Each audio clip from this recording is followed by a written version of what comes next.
These are, take a screenshot of these, or will you have them for your notes? Okay. Some very common ones that they like to test on, for NCLEX is that anterior fontanelle, it should be diamond shaped, okay, and it should close about 18 months.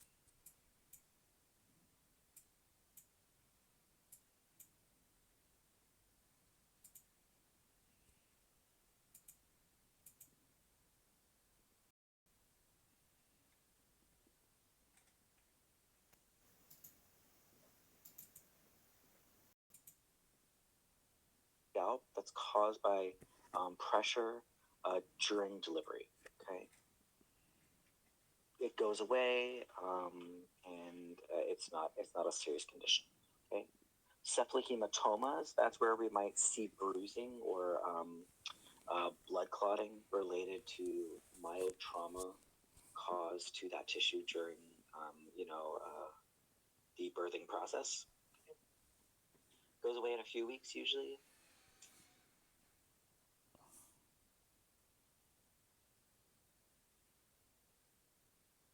And we want to look for things like palmar creases. Important. We need to have 2 on each hand. Okay. Typically, when we have only one, it's what we call a Simeon crease, and that can indicate possible Down syndrome. Okay. And lastly, is strabismus, okay, which is where the newborn's eyes do not line up. Okay, or they kind of have like googly eyes. I guess that's like the non-scientific way of saying it. Okay. Can be normal, but should resolve itself within 6 months maximum.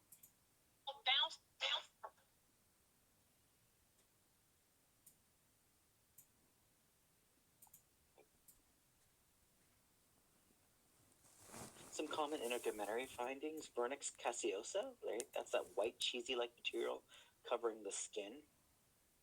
Okay.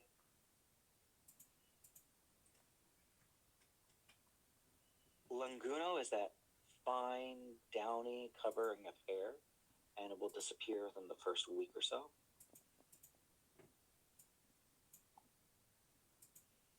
Milia are those kind of small white bumps on the nose and the cheeks. There's no emergency. It's not. There's no treatment. It just goes away on its own. So it's not something that we need to be concerned about.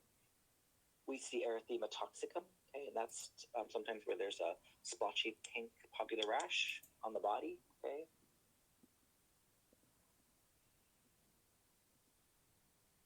And then Mongolian spots, dark bluish pink pigmented areas on the back or the buttocks, right?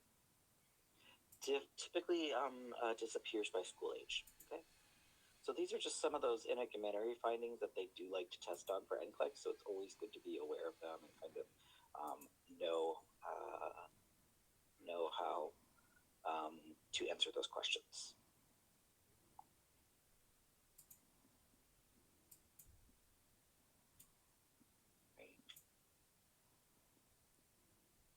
Let's talk about some developmental milestones. So these are usually categorized into 5 major areas, all right?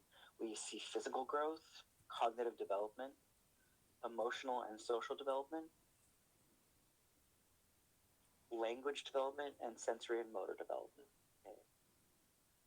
And during the first few years of a child's life, cognitive, linguistic, social, emotional, and motor development, they take place very rapidly. Okay. It's important to understand that children advance in many areas of development in a pretty predictable and orderly way, yet, with the understanding that every child is obviously unique, okay? But the milestones are actually fairly predictable.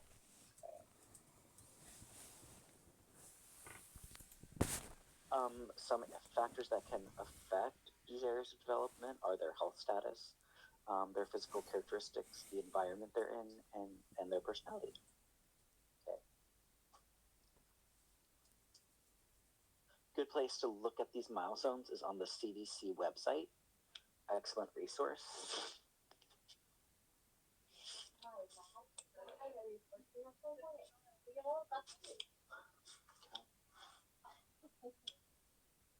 And now in these next couple slides, we'll look at some average ages to look at for children to start doing certain skills. Okay. So here we go. We start out with months, okay, in the beginning, and they grow a lot during these first couple months, right? Okay. They start reaching out for objects. Okay. They're able to hold up their neck by 3 to 4 months. Okay.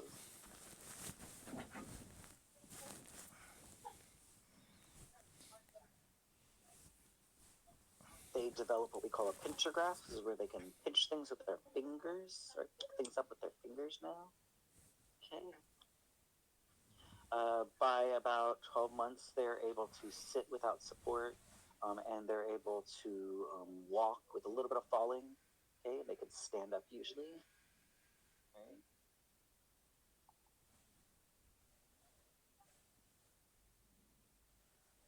By 2 years old, usually they can stack. They have the ability and the fine motor skills to be able to do something precision, like stacking blocks on top of each other. Okay.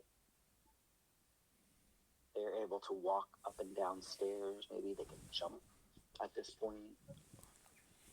So they grow very, very quickly during this period. Okay. Please do make sure that you go in and as part of your study for this topic, go in and make sure that you understand and you're aware of these milestones. They do like to test on them sometimes, okay? They like to test on them, and they like to test on them especially related to like toys that they play with. What are developmentally appropriate toys for them to play with, okay?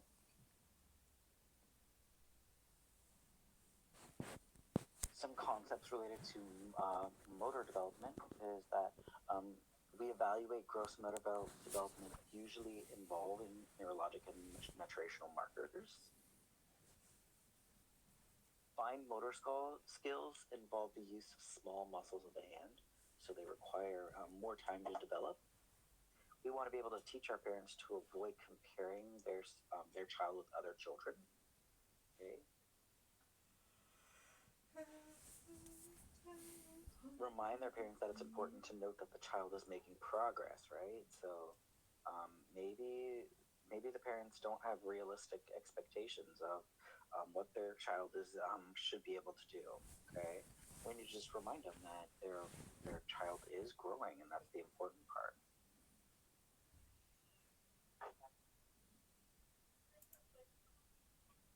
Avoid pushing or reinforcing these milestones. They will happen on their own. Okay. And then we want to make sure that the child is able to practice their skills.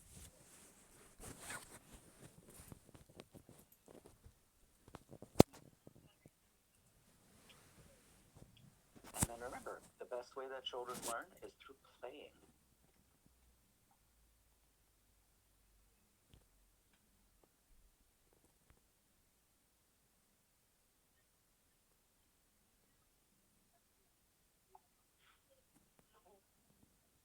Speech and language development. Okay? Language is the single best indicator of intellectual potential. It is the ability to communicate with symbols. Okay? And speech is the vocal expression of a language. Okay? The first 2 years of their life is a time for optimal language acquisition.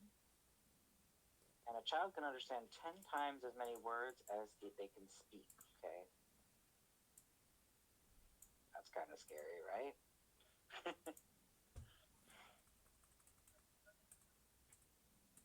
Remembering speech and language developmental milestones is not really that hard, okay? This picture here kind of breaks it down a little bit for you guys, and there's an easy memory trick with it.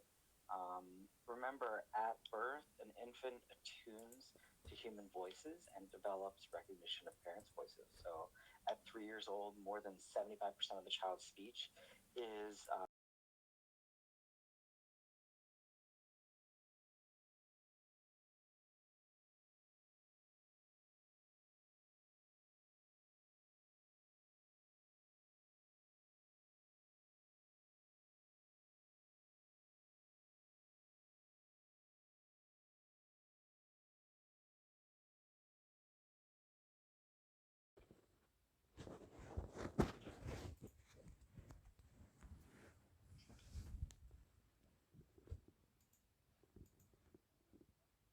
when we look at cognitive development, so cognitive relates to thinking and memory, learning, problem solving.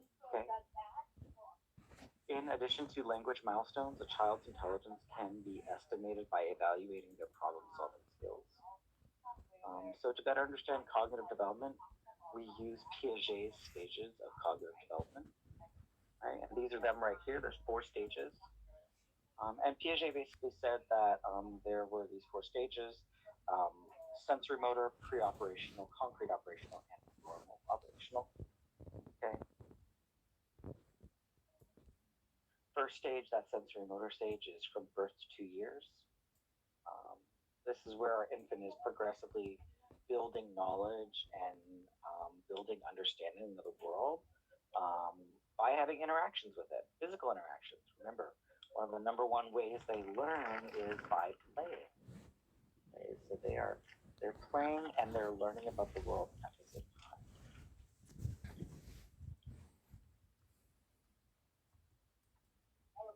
time. Object permanence actually happens during this stage, and that is where they realize that even if they don't see an object, it doesn't mean that it's gone. It means that they understand that it still exists, that it's just hidden maybe, or that it's somewhere else. That's important, right?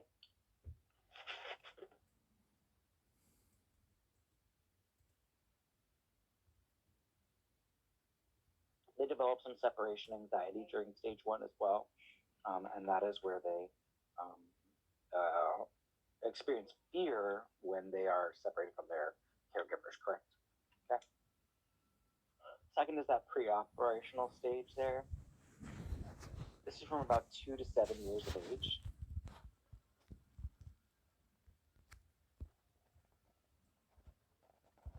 They do start forming stable concepts at this point, all right? They play, they draw, they can verbally recall events, okay? They're not able to see things from anybody else's perspective, though, yet. Okay? Typically,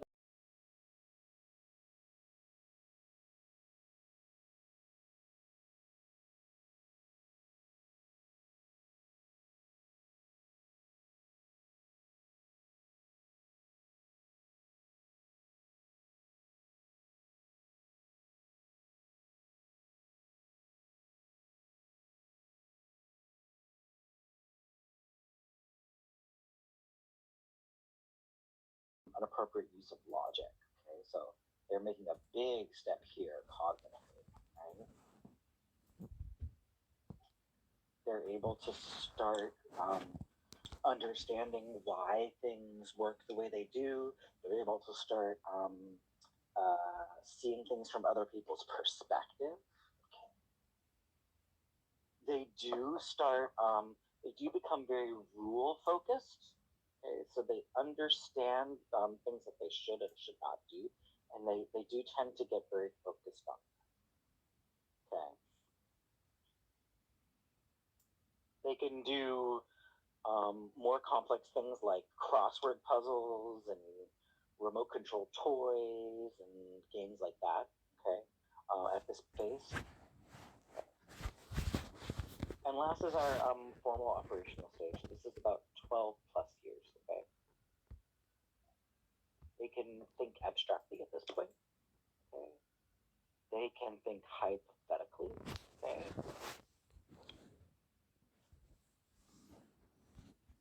And they build problem solving skills. So they can look at a problem and then they can start formulating ways that they can fix this, or a way that they can understand and change the problem. Okay. So, like we said, separation anxiety. All right.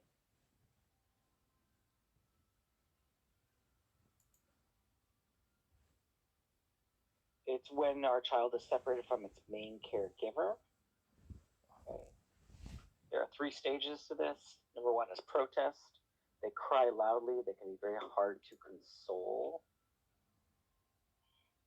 Second stage, they experience despair. where they become depressed and they no longer cry, but they can be withdrawn. And if they see the caregiver, they will run to them right away.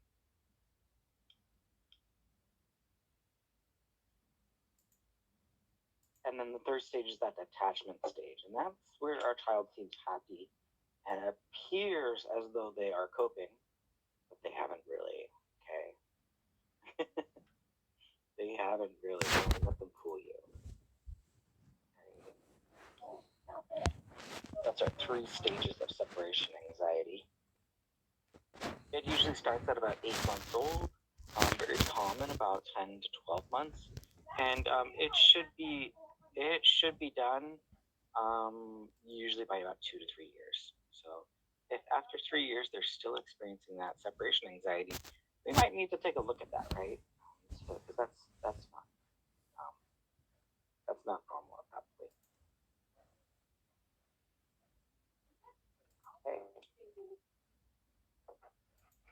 Nursing considerations. We can promote consistency with alternate caregivers and how they depart. Okay, so we can create a routine or a ritual related to a caregiver leaving, so that the child knows what's happening. Okay.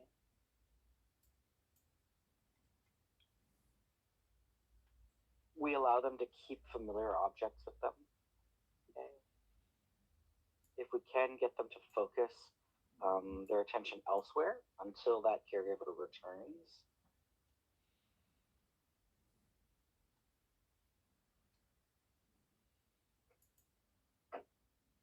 And just like any other adult, we don't want to stress them out when they are least likely to be able to tolerate it. We want to stress them out when they're most likely to be able to tolerate it. So we don't want to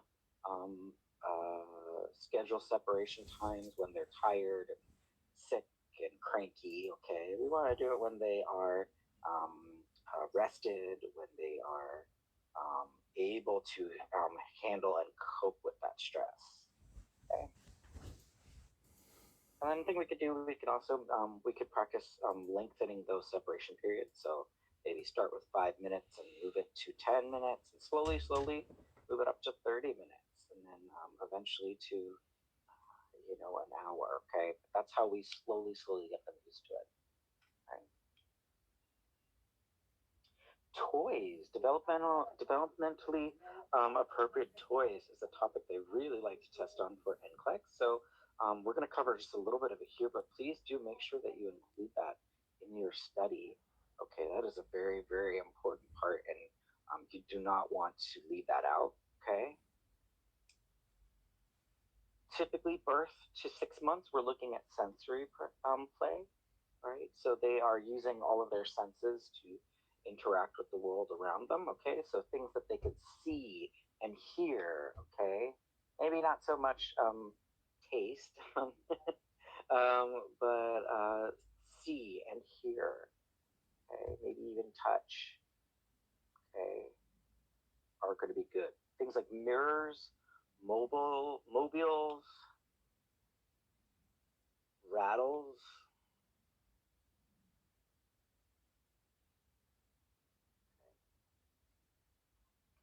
At 6 to 12 months, where they start developing more motor skills, right? They start learning how to do what we call stationary play. And that's where they have the muscle memory and the ability to do things like stacking rings and shaping, sorting shapes, circles in one corner and squares in another corner. As they start walking and crawling, they can push and go carts. Okay, and they didn't really like musical instruments as well.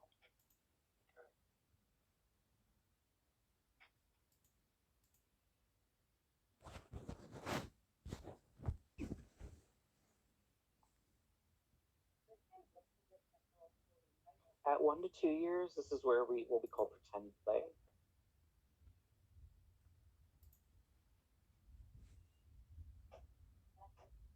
So they are able to make believe at this point.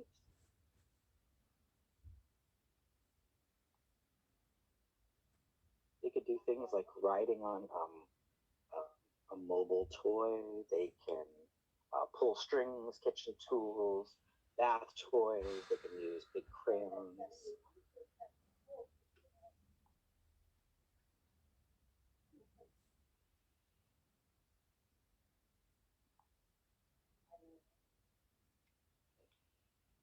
And then 3 to 5 years, this is where they get into active and physical play. Right? So we'll see them doing things like riding bikes and tricycles, using art supplies. They can use board games at this point, right? They can make sense of that.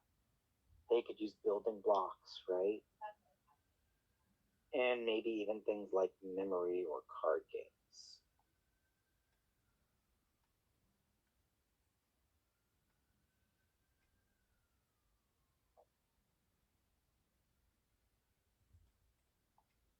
Okay.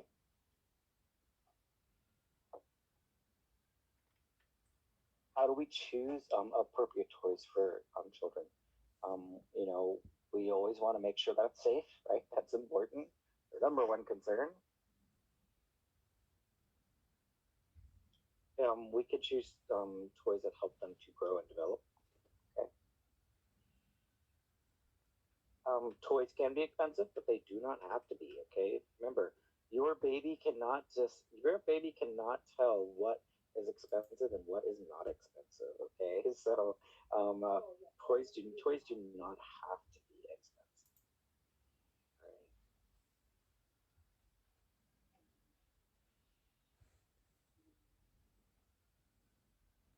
Consider your baby's personality when buying toys for them,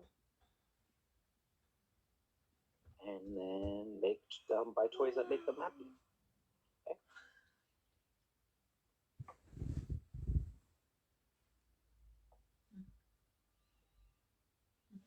Psychosocial development. Okay, so we covered motors, development, speech and language, cognitive development. Now we're going to look a little bit at psychosocial development. Okay, so we are going to use Erik Erikson's stages of psychosocial development to understand this. Okay.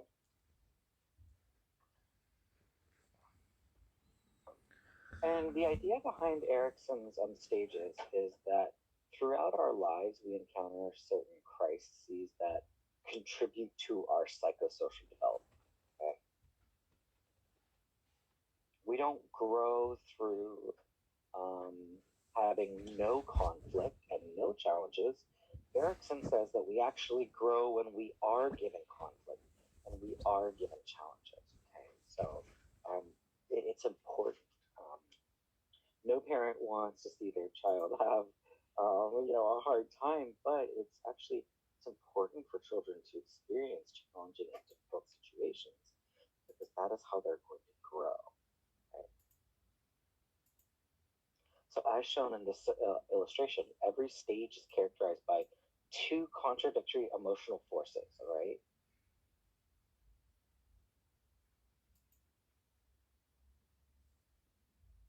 One, the first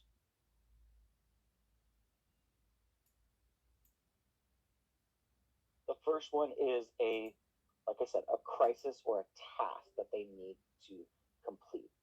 Okay. And that is paired with something that they need to learn and something they need to grow with about that. Okay. So take a look at the first one. We can use that as an example. In this first stage of Erikson's psychosocial development, the crisis or the challenge that they have to come up against is they've got to learn about trust versus mistrust. Okay? And they either kind of learn how to trust other human beings, okay? And if they can do that, then that's good. That's important. They've kind of met that task and they're ready to move on and grow more. If they don't learn how to do that, and they are never not able to trust people, they kind of get stuck at that stage. All right, so they've got to be able to do all this, got to get through all of these and be able to kind of overcome these tasks and these crises. If not, they kind of get stuck there. Okay.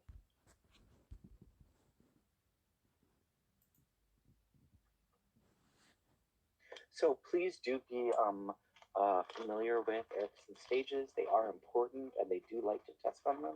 But remember, the idea is that basically that there are tasks that need to be completed, challenges that are important to our child's development and their growth. And depending on whether they successfully complete that task or they don't complete the task, is going to affect their psychosocial disposition later on in life. Okay?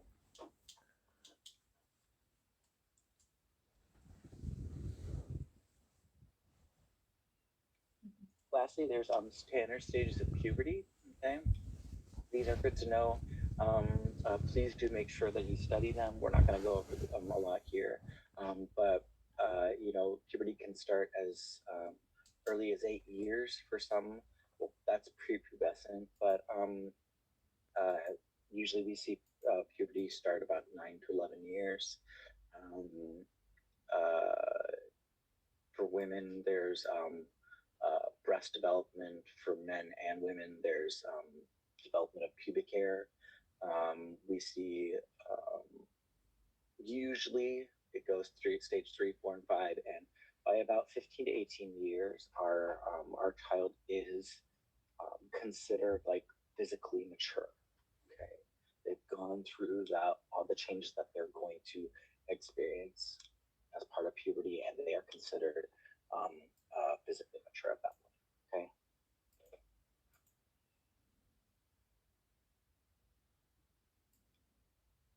We included this in your notes, so please go back to this when you're studying.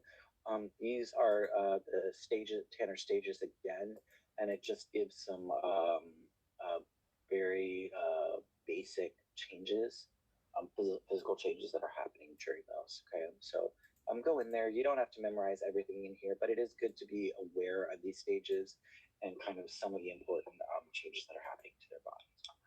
Okay.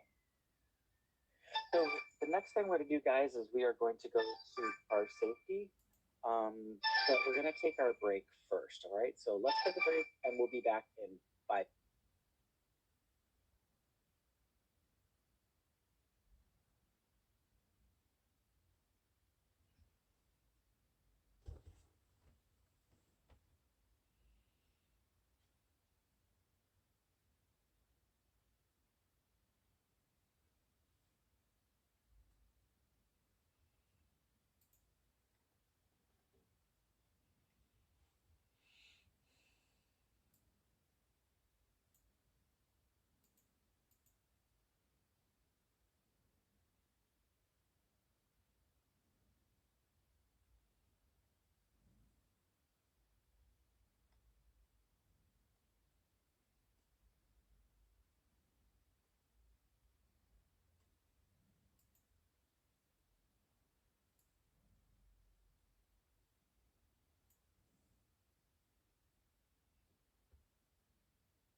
Break lang.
All right, my friends. So that is our 5-minute break right there.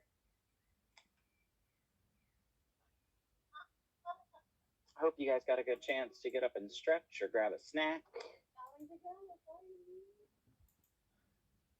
My boss gave me these little cookies that I'm enjoying very much this afternoon. So, and coffee as usual. But let's get back in to our seats and get back to our presentation. We're about halfway through here, so we might end a little bit early today, which I know could be good for you guys, right?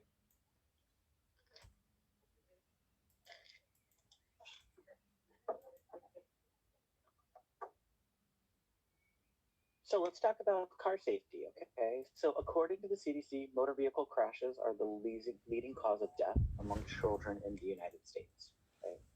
In 2019, more than 600 children, 12 and younger, died in motor vehicle crashes, and more than 91,000 were injured. Wow, that's a lot, right? Of the children 12 and younger who died in the crash, okay,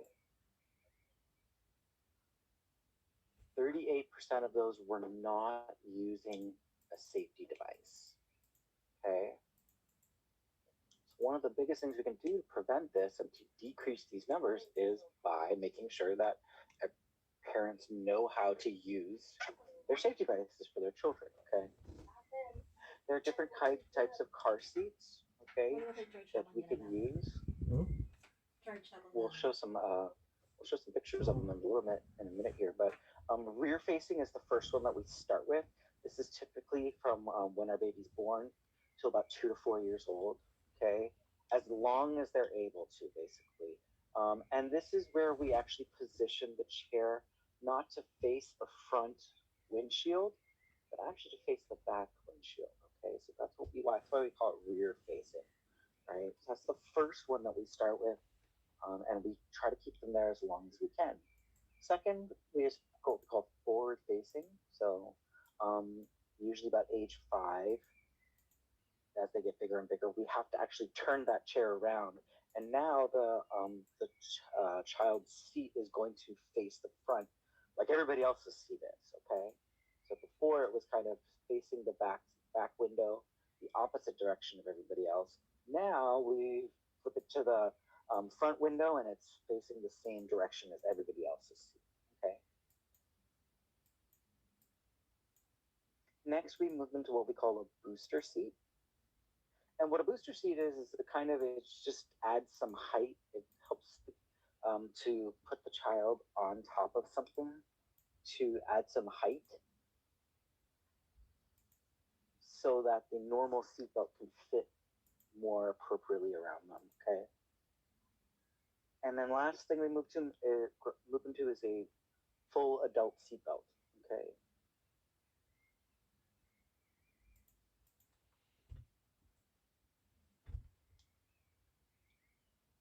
What do you guys think? Here's a question.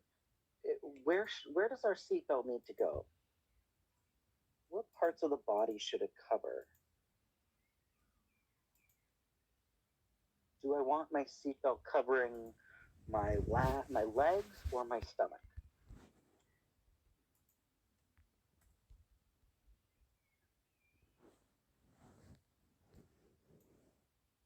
Our legs, yeah, right?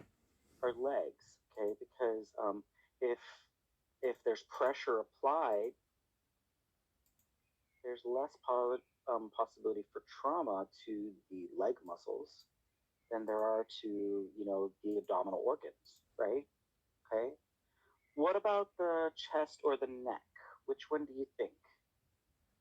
Which one would we want to have our seatbelt on?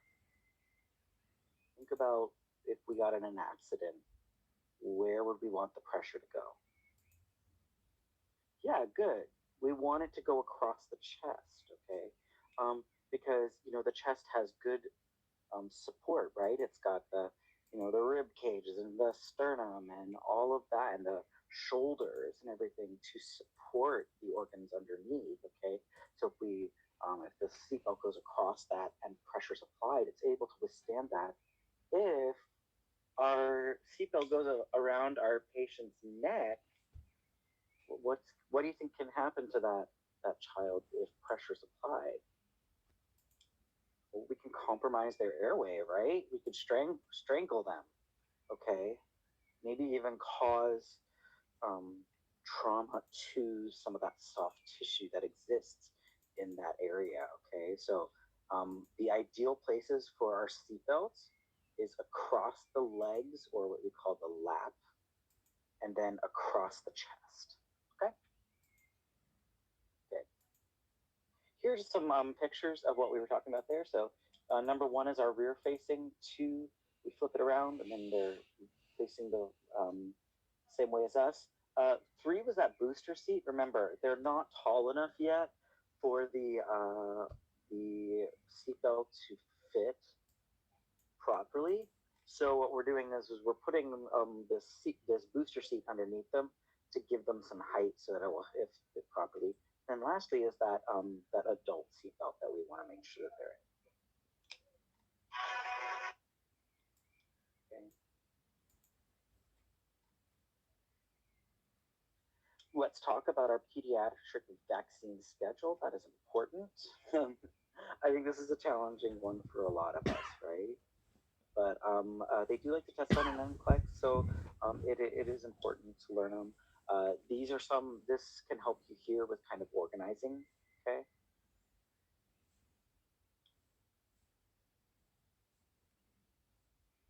At birth, we give Hep B. Next interval after that is at 2 months after birth. And those are a list of the ones we're giving out. Hep B, DTaP, polio, PCV, and RB, okay? And then we go to 4 months, and then we go to 6 months, okay? So in the first 6 months of our life, we're doing it every 2 months, okay?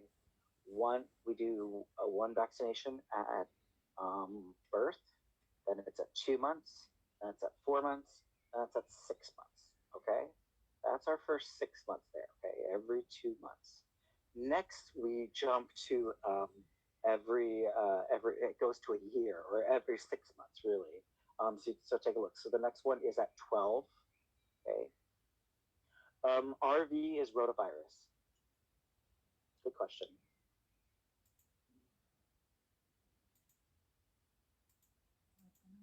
So, and then we skip from 6 months, we skip to another 6 months. We go to 12 months. And we're doing varicella and influenza. Okay. And then we do those same vaccinations another 6 months later. Okay. At 18 months. Right.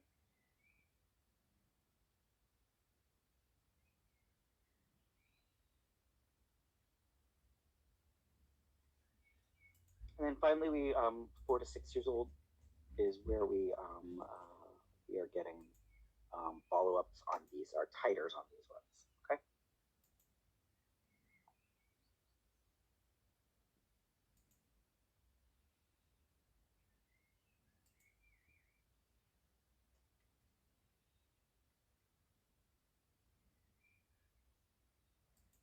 BCG, good question. Do we give are BCGs required here in the United States?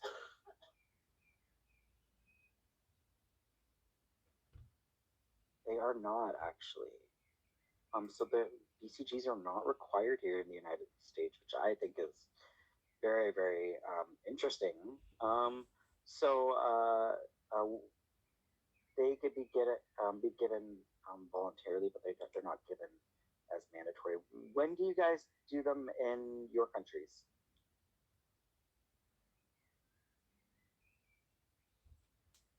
What time do you guys? At what point do you guys give BCGs in your countries? Okay, at birth, 7 days after birth. Okay.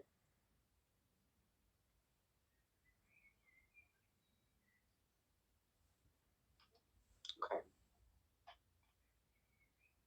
Just at birth, or do you guys give them later on? Is there like a titer or something that you guys give later on?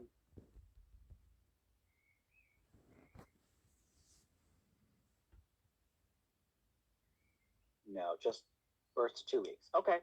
So yeah.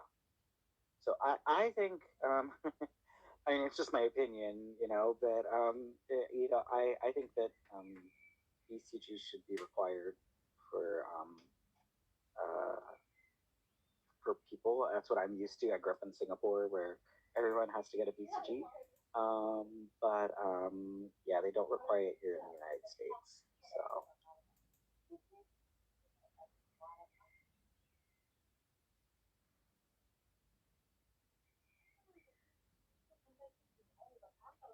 good question.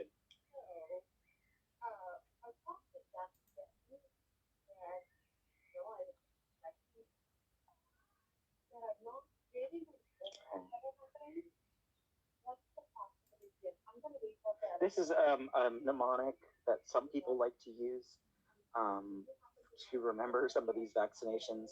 I've never used this myself. It's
access na daw yung ano mo sa Oh, parang cellphone. ano? Ay, sorry, wag mo. Record ako dito. Hey there, guys. We still Okay, having trouble mamaya. the audio. Let me know if it's a little better.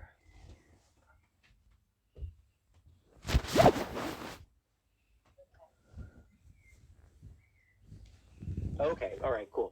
Better now. Okay. All right, guys, thank you. So now we've kind of covered some general and some basics about newborn pediatric care. Now we're gonna move on to pediatric disorders. Okay. So remember, these are topics that they like to test on for NCLEX. So write them down. Use your notes. Write them down. Go back and study these topics. Okay. Some of them are a little different, right? Because I think one of the things that's hard about pediatrics and newborn, right, is that you and we're used to working with adult patients, correct?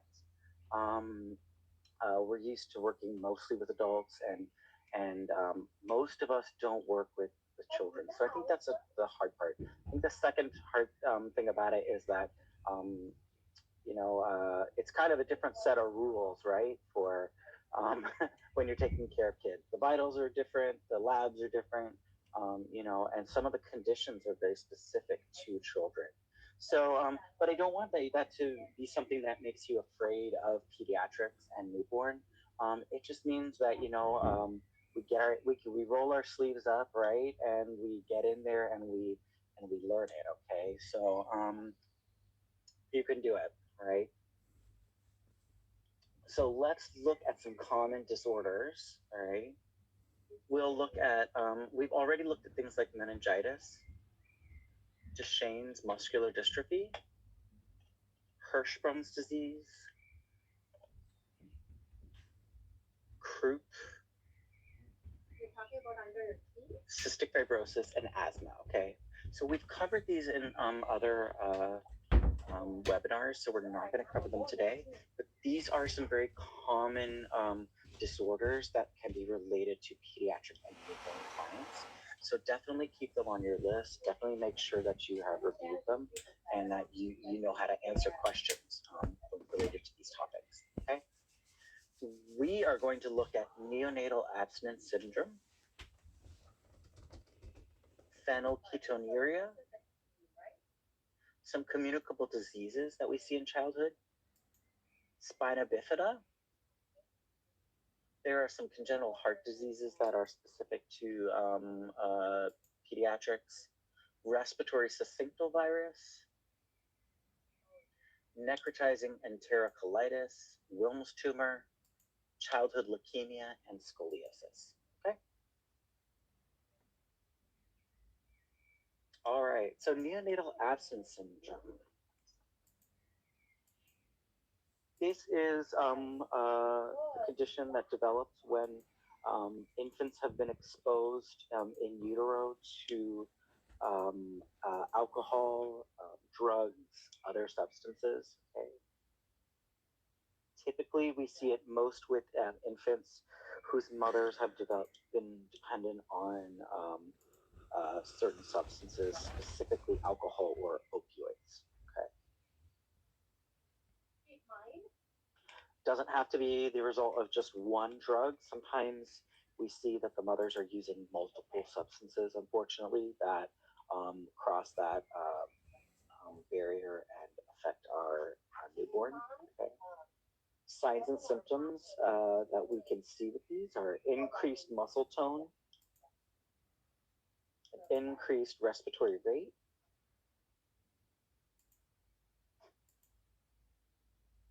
fevers, hyperactivity, tremors,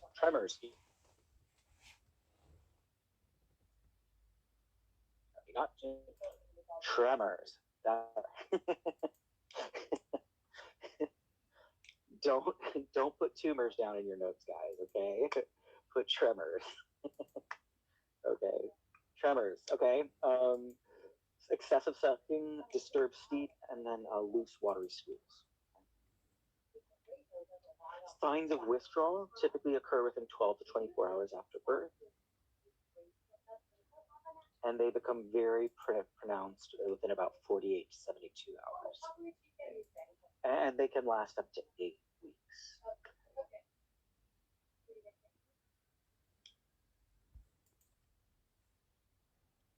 Very painful, very distressing for these babies. Think of adults who are withdrawing from substance abuse and dependency, and the difficulties that they go through, and they're able to make their own choices, and they're able to communicate sometimes, and they're able to tell us what is going on with them. These babies are going through the same kind of withdrawal symptoms, except that they can't communicate with us. They can't tell us what they're feeling. They can't make any decisions for their own. So it's very, very, very challenging situation, right, to care for these newborns. Things that we can do, right? We can reduce that external stimuli, right? Provide calm, reassuring environments for them. Decrease noise, decrease light, decrease excess media. Okay. We can administer withdrawal medications as ordered by our doctor. And then obviously monitor for the severity of the withdrawals. Okay.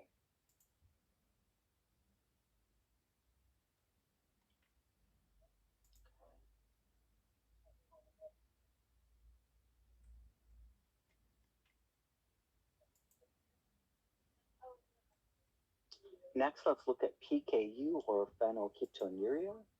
This is an inherited autosomal recessive trait, and it's an inborn error in metabolism. And these babies have no phenylalanine hydroxylase, okay, which is an enzyme that is necessary to metabolize an amino acid that's essential to our body. Okay, if our body cannot metabolize that phenylalanine, it starts to build up in a system, and that buildup of this protein becomes toxic in the brain. Okay, that toxicity can cause things like brain damage and cognitive impairments. Okay. Remember, PKU screening is mandatory here in the U.S., and it's done close to discharge, but never after 7 days. Okay, so we always want to get it done before 7 days after birth. Does anybody know the name of the test that we do for PKU? We do the HEAL test. Do you remember what the name of that test is called?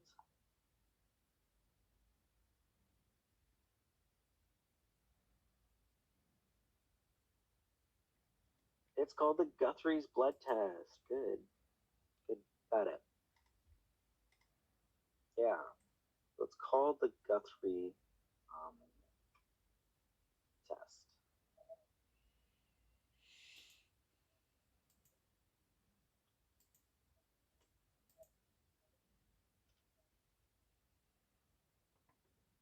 And then infants, the infants with this PKU, they appear normal at birth.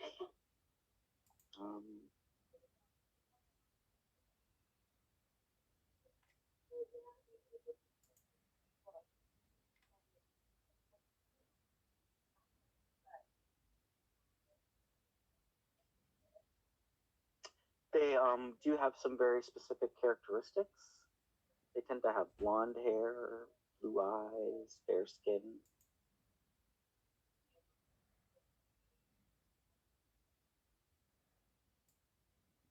And then the urine sometimes can smell musty.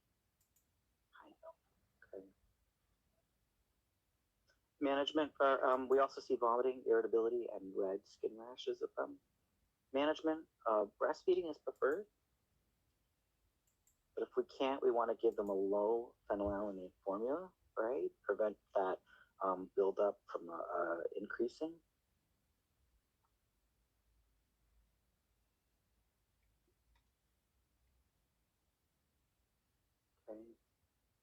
And then for the rest of their life, they're going to have to be on a diet restriction for this. Okay.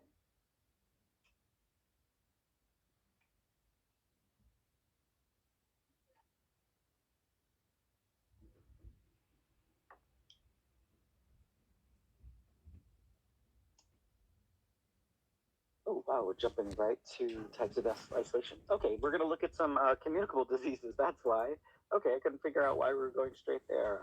But we're going to look at some communicable diseases. So before we do that, we'll look at types of isolation just real quick so we can review. Okay. So remember, we have standard precautions. And what do standard precautions include, guys?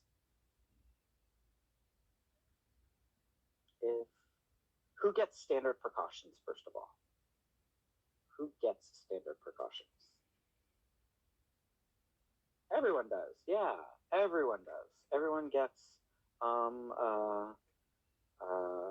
standard precautions. And it includes gloves, good. And hygiene, okay, good.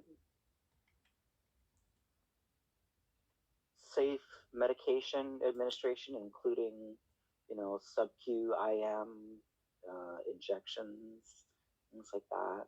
Absolutely. Respiratory hygiene, yep, good. You guys got it. All right, so everyone gets standard precautions. In addition, patients who have HIV, hepatitis B and C, and aspergillus, they are not given any extra precautions. They are all on standard. Okay.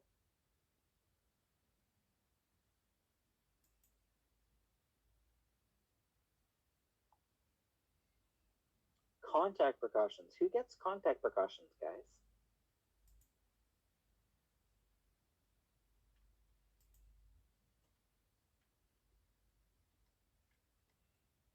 Anyone who has a condition that is being transmitted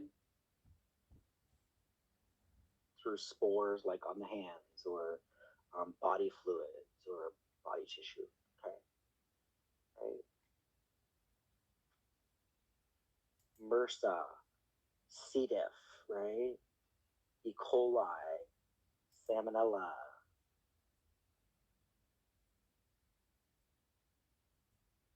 Chickenpox, okay? All of them get that. And what does contact precautions include? Different from standard.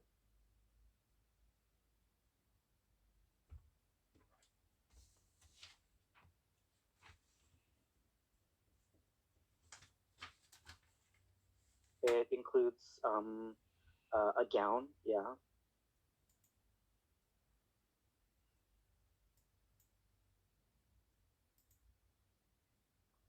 And if there's, splashing of body liquid, maybe a face shield, right? Okay. What about our droplet precautions? Who gets droplet precautions?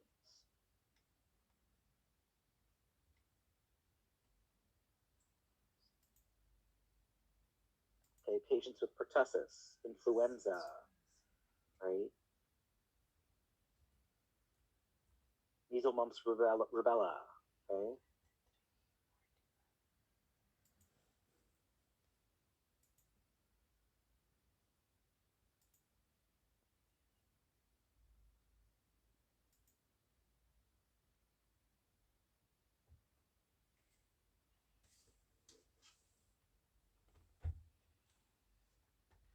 Pertussis patients will get this, absolutely, okay? And what does droplet include? On top of the other things we've already talked about, what does droplet include as far as what we're doing?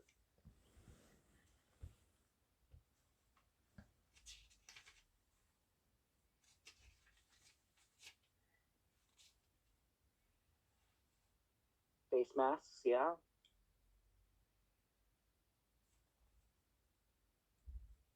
Surgical mask, good.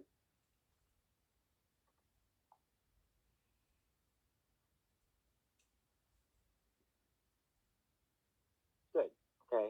And then last one, airborne precautions. Who gets airborne precautions, guys? Chickenpox, measles, I believe tuberculosis, right? Yes, tuberculosis, COVID, right? And airborne precautions. What do they get on top of it?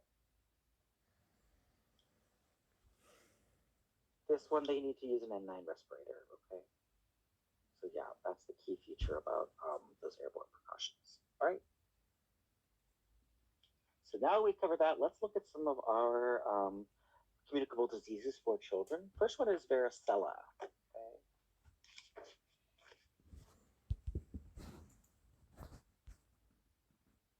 So varicella is also known as the chickenpox, right? How many of you guys have had chickenpox? Unfortunately, I did. That's for sure.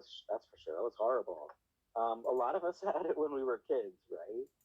Okay, so very common when we're kids. And what we see, oh, someone said it as an adult. That sounds really frustrating.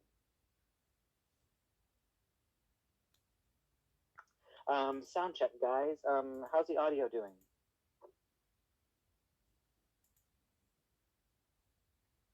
Okay, audio is good. All right, let me know if we have any more troubles. So it's caused by the varicella zoster virus. Okay, in the beginning we see mild fevers and malaise with this, and then when it becomes the infection escalates and it becomes acute, we see these appearance of macules, papules, right? Different types of lesions, okay, that are present in different phases at the same time, okay, and and they're kind of all they're yeah, it's kind of I don't know how to say it. It's kind of gross, but they're kind of appearing and getting kind of filled with certain fluids and then bursting at different stages, and so it's one of the key features is that they're in different stages of healing. Okay, incubation period is about 14 to 16 days. And they're contagious 1 day before the lesions appear to the time when all of the lesions have crusts, okay? So what happens is the lesion appears, it gets this pus inside, it bursts, and then after it bursts, it builds this kind of crust around it, this dry crust around it, and eventually that drops off. But they're contagious up until the point where all the lesions have formed that crust, okay? These patients get airborne and contact precautions. Okay? Nursing interventions. Prevent itching and scratching. Trim their fingernails if they need to, okay? Mittens if necessary. Remember, if we are removing this stuff, there can be scarring. So we want to teach them not to scratch or remove these. Did any of you guys, when you had chickenpox, did any of you guys use calamine lotion? My mother used calamine lotion on us, and it was purple. And so we have some family pictures in our family photo albums. If we go back, and you can see me and my two sisters, and we're running around in our shorts, and we have this purple lotion all over us. It looks so weird. So, but we joke about it now. But yeah, calamine lotion can be very helpful. Apparently, baking soda can reduce itching. That's interesting. The baking soda can be kind of can be caustic to skin sometimes. So I'm interested by that. But cool baths also can help. And then sometimes we use medications like acyclovir and antihistamines, antipyretics to kind of control some of those symptoms.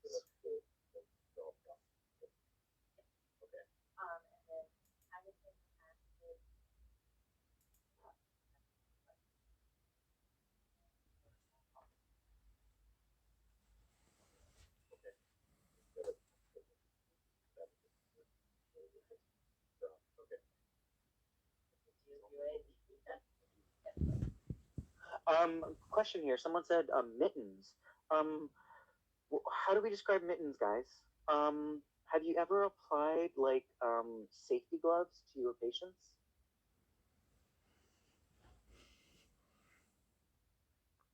Maybe it's a patient that is confused or something, or we're concerned about them pulling their IV out, or maybe hurting themselves, or scratching themselves, or maybe scratching other staff members. So sometimes we put these gloves on their hands so that they're not able to kind of cause any of that trauma. We could do the same thing for these patients, not because they're confused and they're aggressive, but because they forget that they shouldn't be scratching. And so we can put those little gloves on their hands, and that way when they go to scratch, it doesn't, the fingernails don't, aren't the first thing that come in contact. Okay, good question. Okay. That's chickenpox. Measles or rubella, okay? There is no, so fever, cough, conjunctivitis is what we'll see. Very common, this is a takeaway here, is Koplik spots, right? These are small white spots in the inner cheek, okay? That is a classic sign of that right there. So if you ever hear Koplik spots on your NCLEX question, I want you to think rubeola or measles. Also, there's a maculopapular rash that begins and the face, and it spreads downward towards the feet. Okay. Our incubation period is about 1 to 2 weeks, 10 days on average. And then these patients are contagious 4 days before to 5 days after the appearance of the rash. Okay. So 4 days before the rash appears, and then 5 days after. Okay, is when this is most contagious. Our precautions are going to be airborne. Okay.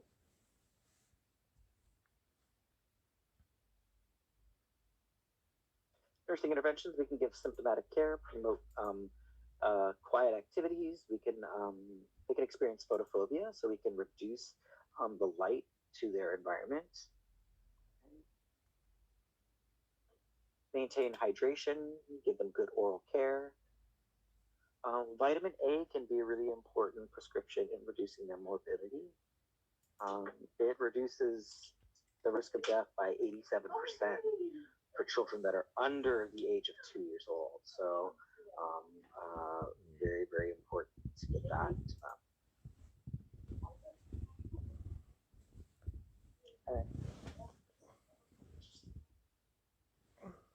Next is rubella or German measles. Okay.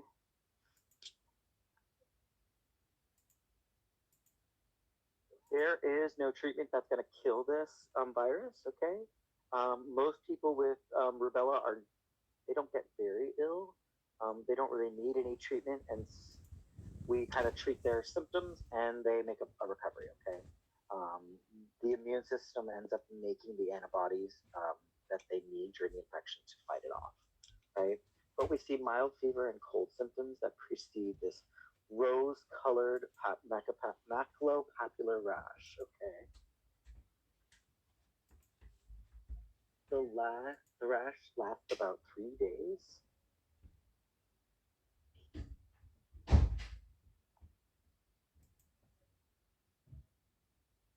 We also see lymphadenopathy. Okay.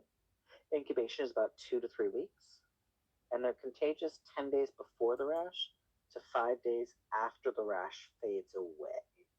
Okay.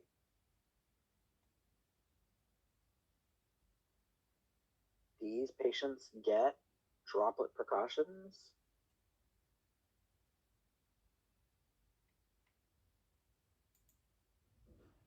In nursing interventions, we can provide comfort measures, symptomatic treatment.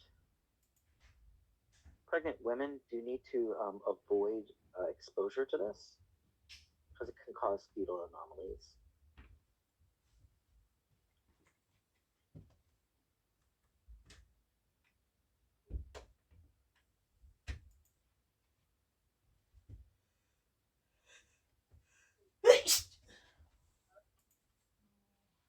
disease. This is an interesting one, or erythema infectiosum.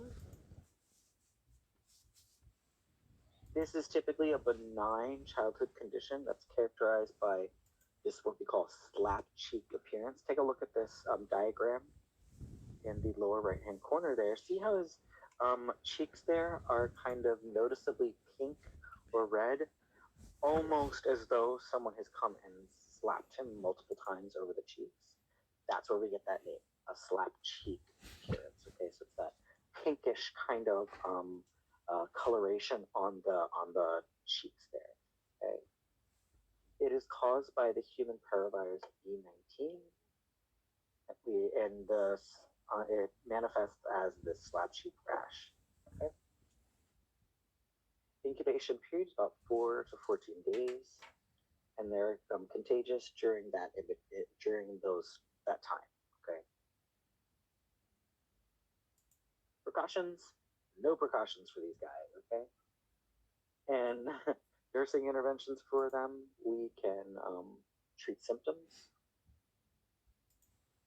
Most of the time, it's benign, unless the child is immunocompromised, and it will last for about 3 weeks, though. Okay.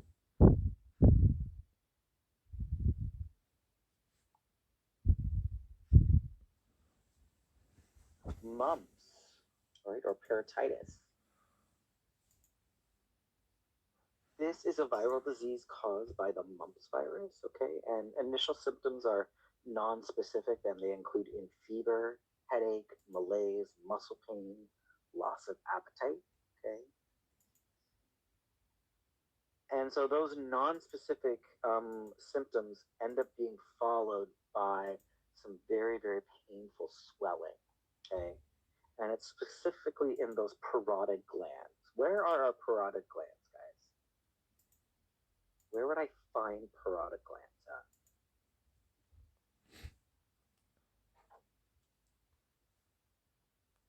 Yeah, right in our neck area there, okay?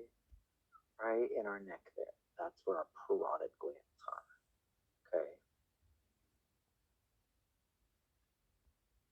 And what we see swelling in that neck area, okay? Typically, there's no medicine to treat mumps. It goes away on its own within 2 weeks. And because it's viral, antibiotics don't work, right? It incubates for about 14 to 21 days and is contagious until the swelling subsides. Precautions, droplets. Okay.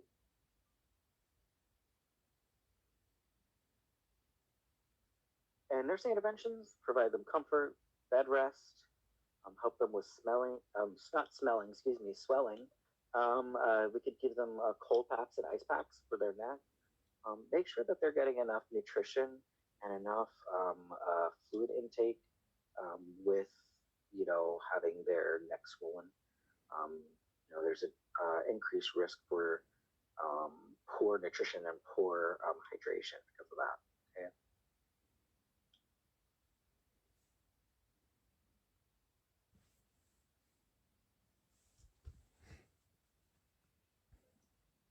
Whooping cough, or pertussis, okay? This is a highly contagious respiratory tract infection. And many people, it's marked by this severe hacking cough, followed by a high-pitched intake of breath, which is what we call that whooping sound, okay?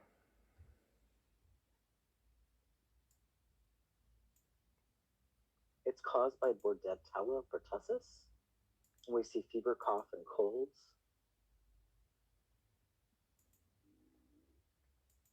It used to just be considered a childhood disease.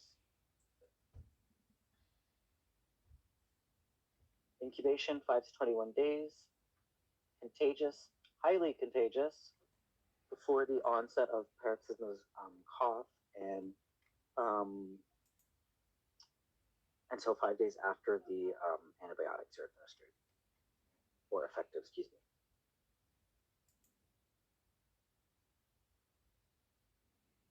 Precautions are droplet, right? How serious is whooping cough? It kind of like, what do you guys think? A little bit serious, very serious. What do you think? It's very serious. Okay, yeah. This is considered very serious, especially for babies and young children. Okay, it can progress into pneumonia, seizures, brain damage, death sometimes. Okay, right. It can require hospitalization, and there's the possibility of the death with for some of these patients. Okay, so it's a serious infection. These bacteria that are causing pertussis, though, they die off naturally after 3 weeks of coughing. If the antibiotics are not started within that time, then we don't recommend that they are started at all. Okay.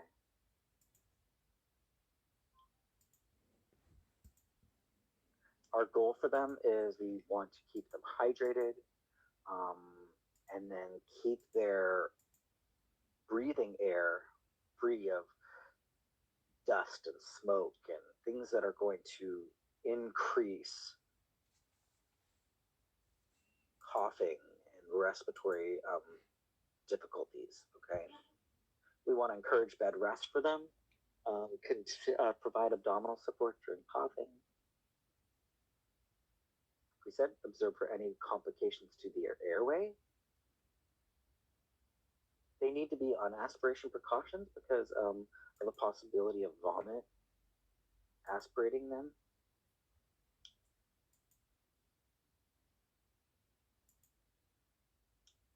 Maintain their nutrition. We can give them a cool mist tent, okay, to humidify some of that breathing air.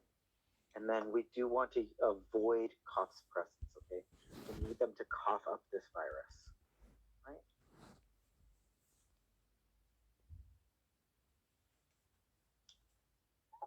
Diphtheria. Let's talk about diphtheria, guys. So diphtheria is a serious infection caused by strains of bacteria called Coronium bacterium diphtheriae.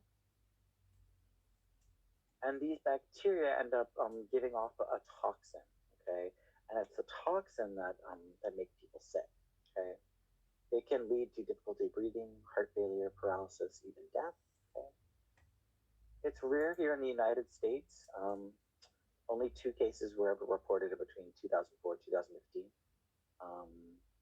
But I think diphtheria has been found in 3 countries in the last 10 years. I think it was Venezuela, Yemen, Bangladesh. So it's not common, but it is out there. Okay. We see cold-like symptoms with purulent nasal discharge, malaise, sore throats. Okay.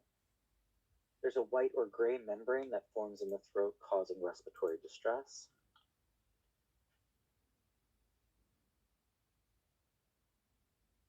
Incubation is 2 to 5 days, and they're usually contagious 2 weeks or 4 after or 4 days of antibiotics. Okay.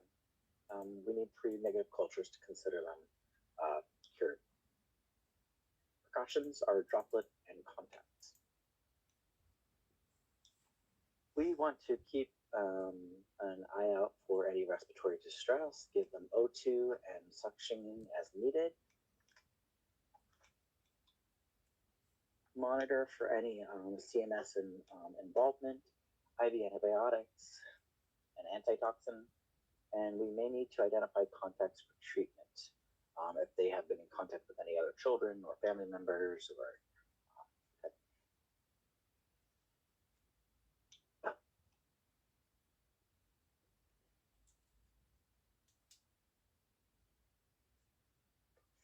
scarlet fever. Okay. This is a bacterial illness that develops in some people who have strep throat.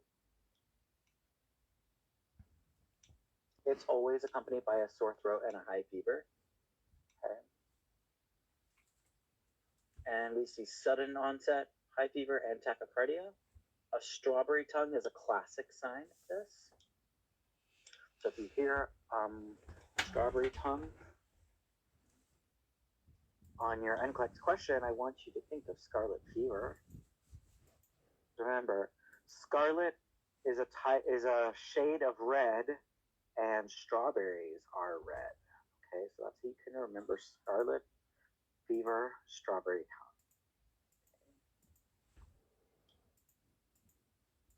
We also see swollen tonsils covered with exudate, pinpoint rash, sycamoral pallor, and desquamation. Incubation period is 2 to 5 days, and it's contagious for about 10 days. Okay. Precautions for this are droplet. Nursing interventions, okay? Encourage rest and quiet activity. Symptomatic management. Avoid sharing utensils. Teach about preventing strep infections. Right? You can sometimes give penicillin. Okay. As well as throat sprays can be helpful for this.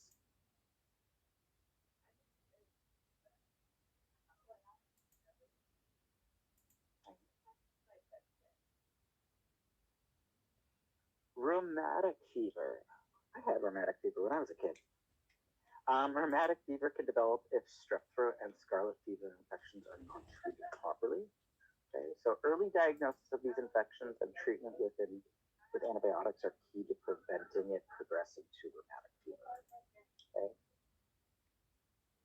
it's a disease that can affect heart, joints, brain, and skin. It doesn't always affect the heart, but when it does, it can damage heart tissue, especially valves. Okay.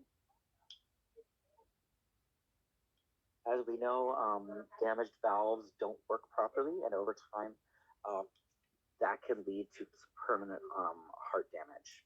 Okay.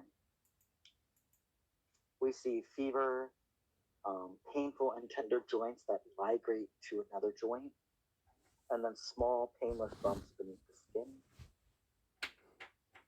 Incubation is about 1 to 5 weeks. That's a big period there, isn't there?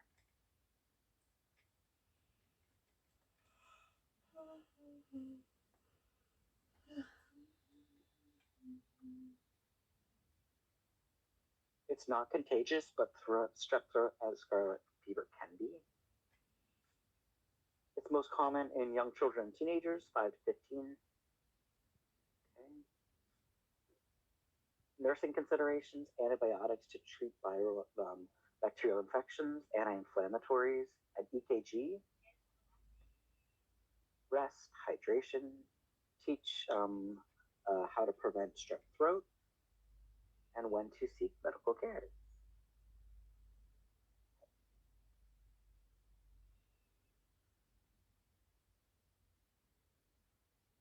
All right, next one is infectious mononucleosis or Kissing's disease. Okay, we commonly call this mono. Okay, it's kind of the nickname we give it.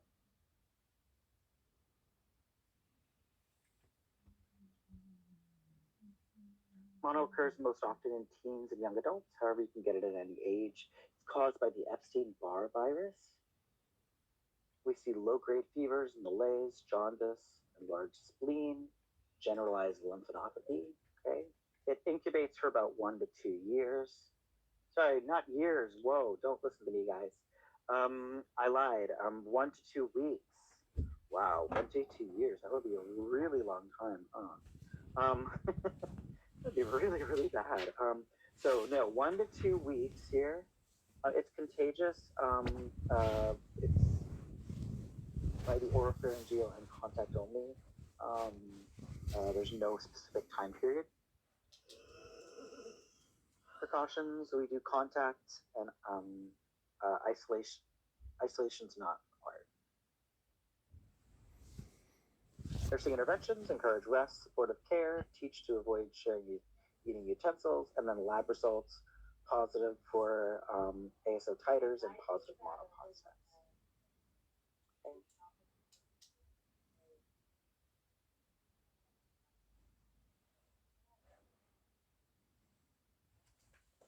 poliomyelitis or infantile paralysis. Excuse me. That's what I told you. Polio is pretty much an extinct disease. It is a real vaccination success story, you know. So it was that really caused a lot of harm and a lot of damage to children a long time ago. But it was through an effective vaccination campaign that polio was actually eradicated. And so we don't really see a lot of polio anymore, almost never. But for some reason, NCLEX still likes to test on it. Okay, so we got to know about it. But the polio outbreak in the 1940s disabled about 35,000 children every year. So it was pretty serious when it happened. Okay. We see fever, headache, stiff neck, stiff back, paralysis. Incubates for about 1 to 2 weeks, and it is contagious in the throat for 1 week after onset and in the feces after 4 weeks.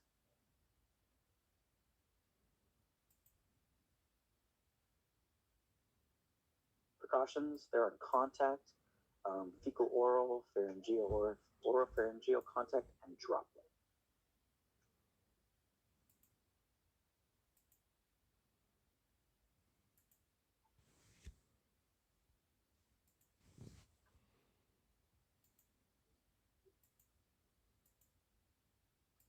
We can encourage bed rest, observe for respiratory distress, position for comfort, and provide range of motion exercises.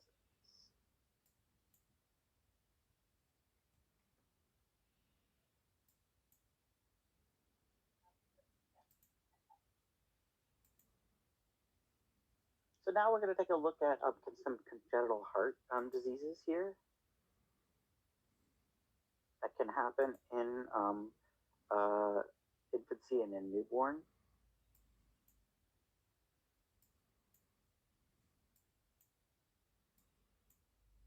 Last week we talked a little bit about fetal circulation, so we learned that the fetal lungs are basically non-functional, right?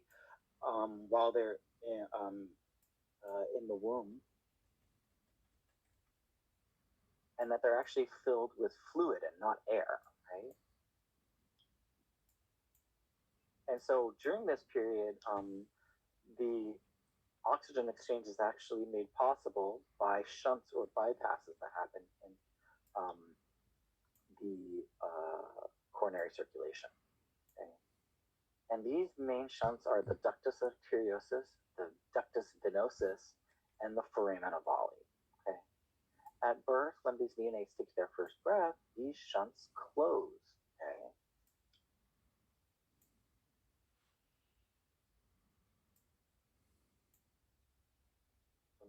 When the infant takes their first breaths, these shunts have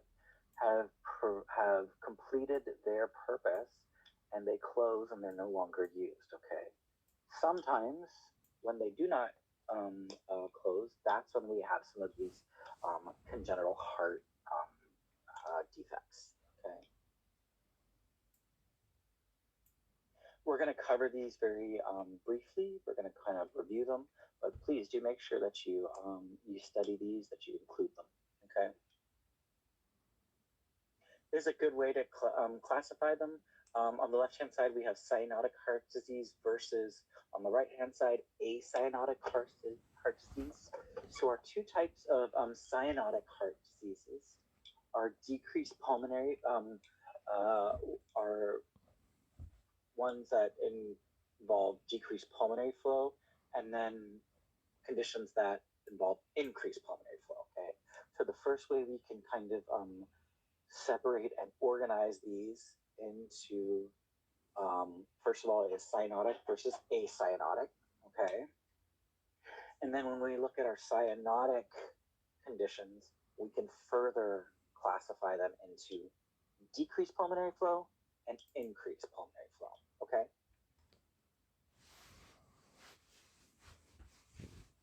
Similarly, with the acyanotic heart disease, right? We can further classify them into left-right shunting and obstructive lesions, okay?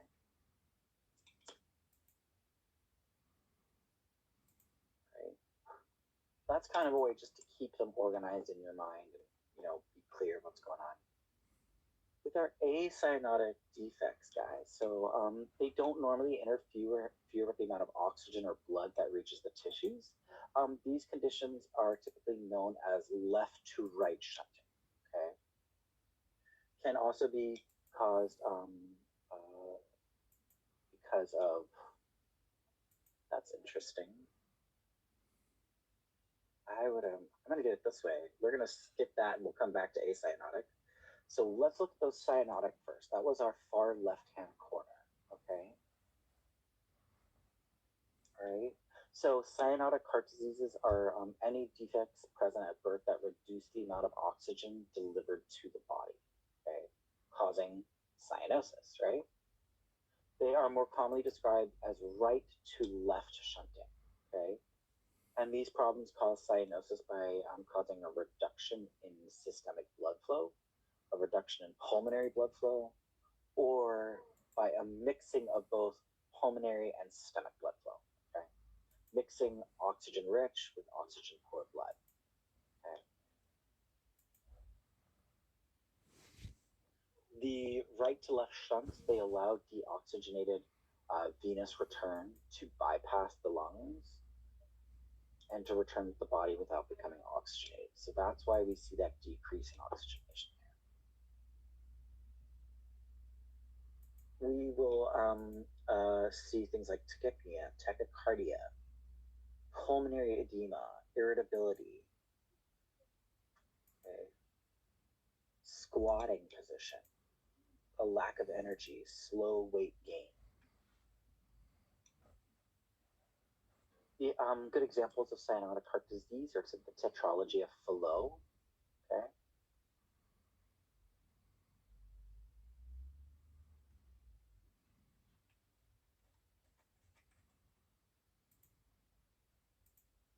And to manage this, we typically have to go and do surgery to repair some of those defects and redirect blood flow, okay? So that was our cyanotic heart disease. That's this column on the left here. Now let's look at the acyanotic heart disease. And remember, we can break those down into left to right shunts and obstructive lesions, right? So acyanotic defects, they don't typically interfere with the amount of oxygen or blood that reaches the tissues. They're known as left to right shunting, okay? And they can very commonly be caused because of obstructions.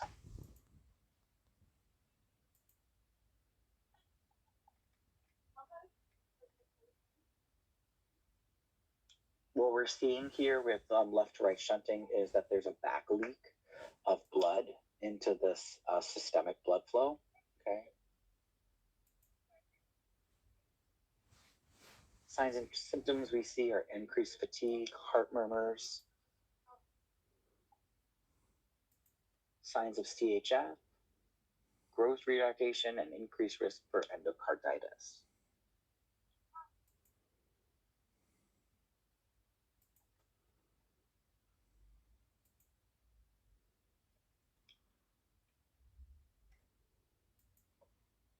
Let's look at some neurotube defects, all right? Commonly called spina bifida.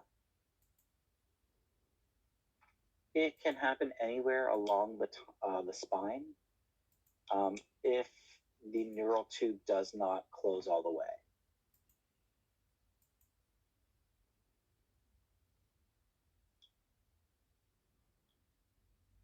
And when this happens, the backbone that protects the spinal cord does not form and close as it should. Right? And this results in damage to the spinal cord and to the nerves. There are different types of spina bifida. There's myomeningeal. This is the most serious type. Okay. This is where we can actually see some of the spinal cord and nerves on the outside of the body. Okay. Second type is the meningocele. Okay. This is where we see some of that sac of fluid outside of the back, but the spinal cord and the nerves are not outside of the body, they're within the body still. Spina bifida occulta is our, this one sounds the most serious, but it's actually the least severe, okay? And typically this is where we don't see any opening on the back or gaps in the spine or anything like that, okay? You can't see any nerves or spinal cord.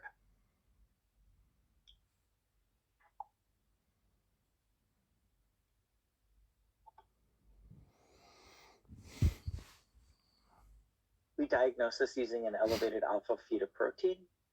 We can use ultrasounds as well as amniocentesis. MRI or CT scan after birth can also help us to visualize that. How do we prevent it? NCLEX likes to test on this one.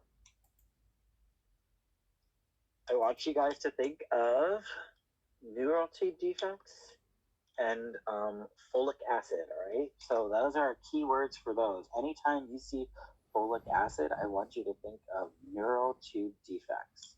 And anytime you see neural tube defects, I want you to think of folic acid, okay? We want to teach our pregnant mothers to take up 400 mcgs per day, okay, to prevent neural tube defects.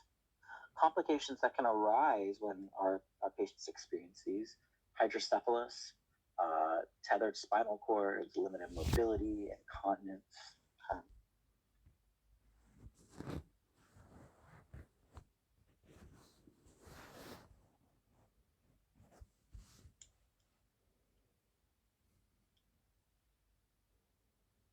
Necrotizing RSV, respiratory syncytial virus. This is a common respiratory virus that is usually causes mild and cold flu-like symptoms. It can be serious for infants and older adults. In the US, RSV is the most common cause for bronchiolitis and pneumonia in children that are less than 1 year old. We typically see this during fall, winter, spring, okay? Some of those colder and drier months. They're typically contagious for about 3 to 8 days, and it is transmitted via droplet and contact, okay? Signs and symptoms are runny nose, decreased appetite, coughing, sneezing, fever, wheezing.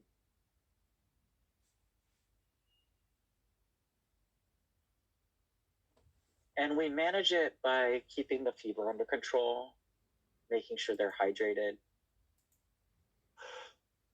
improve any respiratory potential that they would need, okay? Prevent any complications to respiration.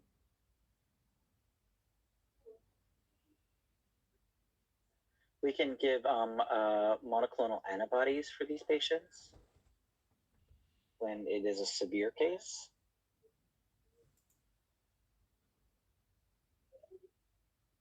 And ribavirin is the only antiviral approved by the FDA for treatment of this.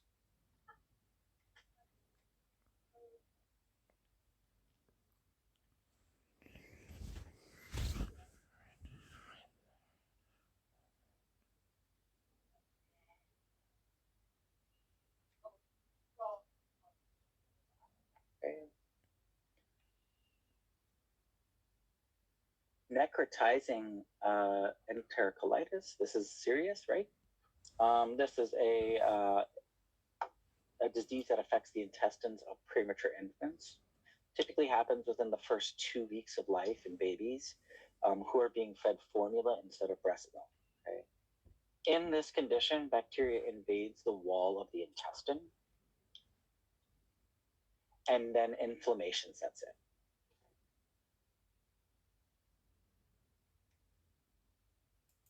The ability for the bacteria to kind of invade the intestine wall can be linked to the immaturity of their digestive system.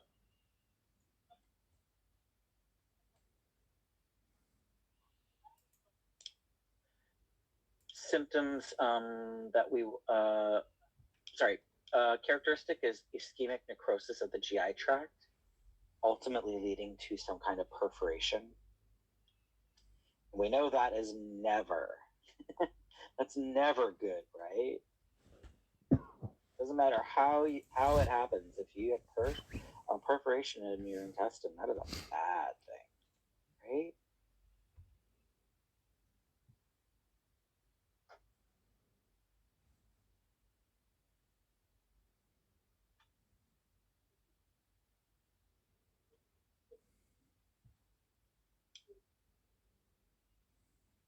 Signs and symptoms: distended, rigid abdomen, hypoactive to absent bowel sounds, bile-stained emesis, and blood-streaked diarrhea. We diagnose this with abdominal x-rays. We're looking for dilated bowels and hemorrhaging in the surface there. Complications can be ileus, peritonitis, and neonatal sepsis. We manage it by putting our patient in PO, keeping them in NG tube to decompress their stomach, IV hydration and give them TPN, antibiotics to treat any possible infection, and commonly surgery to create a colostomy is needed. Okay.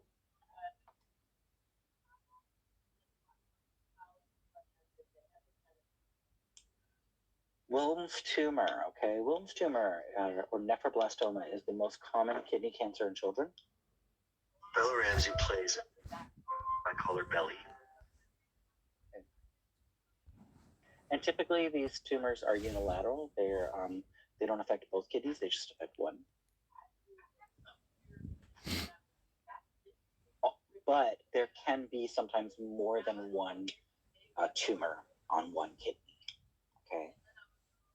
So yeah, typically doesn't affect both kidneys, but it's very common to have more than one tumor on one kidney. Right? Treatment and survival rates are based on the stage of the tumor at the time of diagnosis. So 80% of children with Wilms tumor are younger than 5 years, okay? And peak incidence is at about 3 years of age. Signs and symptoms: swelling or masses within the abdomen, vague or no pain initially, abdominal pain as that tumor enlarges. We can see hematuria, anorexia, malaise, pallor, as well as hypertension. Management of this: they do partial or radical nephrectomies. And it is typically, they do it very quickly after they diagnose it.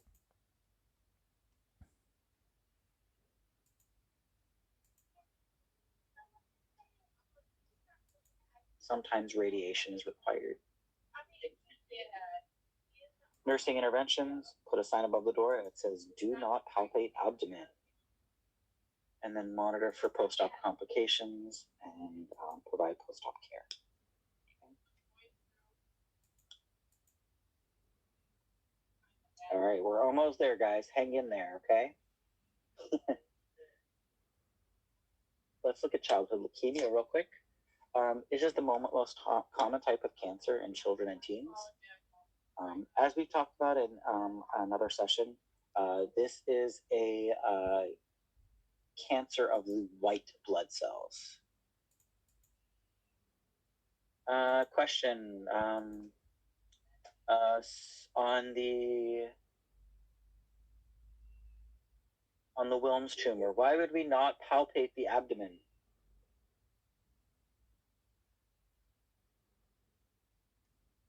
What do you think? Why would we not palpate the abdomen?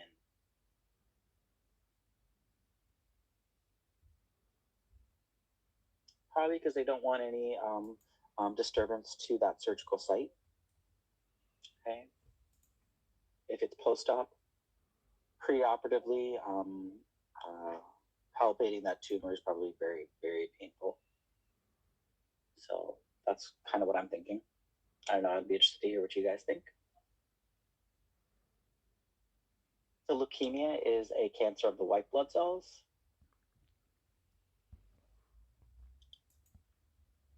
And basically these white blood cells, they proliferate very, very quickly. And because of that, they start crowding out other types of normal and healthy blood cells in the body. Okay. It raises the body's chances of infection and other problems. So 80% are classified as acute. Okay. We see things like early signs are anemia, frequent infections, bone or joint pain, swelling, lack of appetite, and weight loss.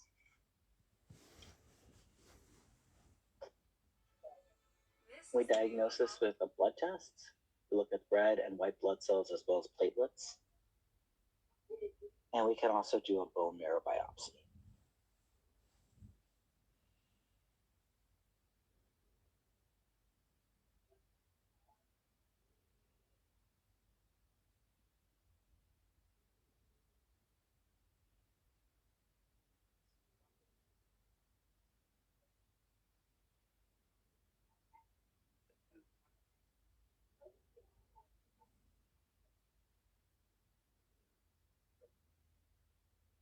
Let's look at scoliosis real quick.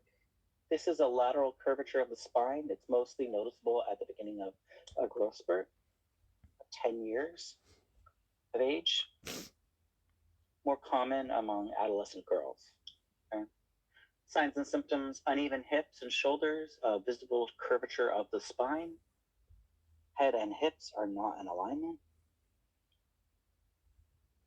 We can do an Adams test. This is where the child bends forward from the waist, and we will see visible asymmetry of the shoulders or more prominence on one side.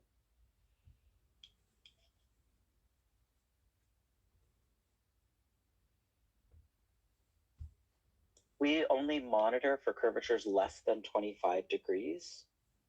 Okay. If the curvature is greater than 25, usually 25 to 40, they can put a brace on to prevent it from getting worse. A Milwaukee brace covers a larger part of the thorax, while a Boston or Wilmington brace really kind of covers more of the lumbar spine. Okay. For curvatures greater than 40 degrees, typically we see surgery as the number one treatment, and we do spinal fusion for that.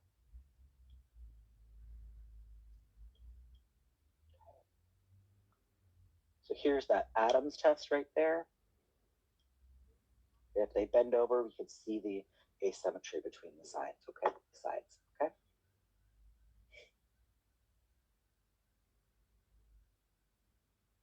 All right, so my friends, that was a lot of information today. Okay, thanks for hanging in there. I appreciate it. And remember, this is meant to be a review of topics that they like to test up for NCLEX. Okay, so go through these, get to know them. Yeah, a lot of those visual aids that we gave, especially with things like the vaccination schedules and the Erickson stages, those could be really helpful to you.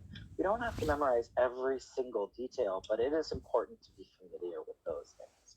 So I hope this has helped introduce some of those topics to you, so you guys know where to start your own studies for this. So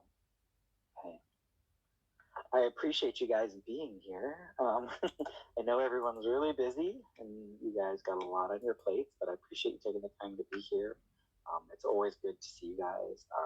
I'll be back on Thursday for a question clinic.